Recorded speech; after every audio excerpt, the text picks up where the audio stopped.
O nosso programa de hoje é com a fonoaudióloga Cida Coelho, falando sobre voz. Cida, às vezes a gente faz um julgamento de uma pessoa, se a gente não a conhece, né, pela voz dela. Você acha que é possível a gente determinar assim, a personalidade, ou saber qual é a personalidade de uma pessoa através da voz? Dá pra gente ter fortes indícios da personalidade de uma pessoa só pela voz, sim, Mônica.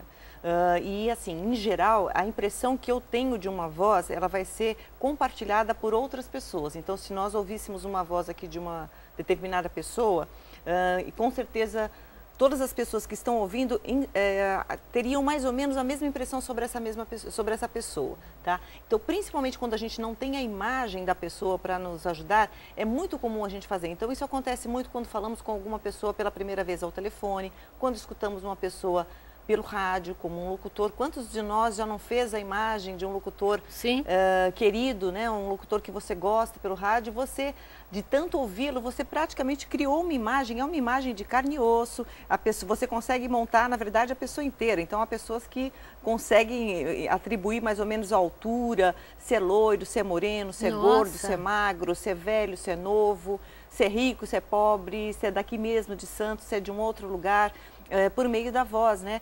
É claro que às vezes a gente pode se enganar, né? Mas geralmente quando a gente se engana, outras pessoas se enganam também. Às vezes quando as vozes não são muito claras, elas fazem enganar muitas pessoas.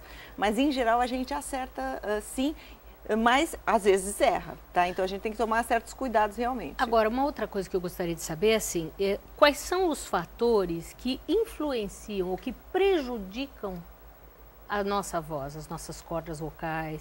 Nos dias de hoje, a gente tem ainda, infelizmente, o cigarro como um dos grandes campeões, a associação do cigarro e do álcool, a convivência em ambientes muito enfumaçados, poluídos, e ainda alguns hábitos como falar muito alto, falar na presença de ruído. Hoje em dia, a maioria das famílias vive em casas com alta tecnologia, então você tem várias televisões, você tem computador, tem o liquidificador, o cachorro, são vários ruídos que os aparelhos eletrônicos causam dentro da casa e muitas vezes nos arredores você tem uma obra do lado, um prédio construído do lado do seu, carros passando, então isso faz com que as pessoas vivam em ambientes um pouco mais barulhentos e que nos obrigam a falar mais alto. Agora, há pessoas que têm por hábito realmente falar mais alto ou gritarem, extravasarem a emoção por meio da voz, né? De uma maneira, às vezes, nem consciente, mas muitas vezes, por meio da voz, a pessoa acaba extravasando raiva, angústia, medo, ansiedade, e isso pode prejudicar a voz. Prejudicar. Criar esses calos que você falou. Exatamente. O pólipo. E nesses casos até é interessante, porque algumas pessoas chegam para mim e falam, Cida, eu acho que eu nem falo tanto,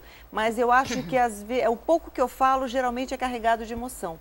Então, algumas pessoas que comentam isso. Uma outra coisa que você dizia para mim que era prejudicial, né? E eu, quando estava nesse processo, acabava parecendo que tinha aqui alguma coisa, um pigarro. O pigarro também faz mal, prejudica? É muito comum, exatamente. Em primeiro lugar, é importante a gente conseguir determinar qual é a origem desse pigarro, né? Porque o pigarro não é normal que a gente tenha necessidade de pigarrear o tempo inteiro, porque a necessidade de pigarrear, ela é quase que fisiológica, porque se você tem uma secreção na prega vocal, a nossa primeira reação é tentar se livrar desse pigarro incômodo.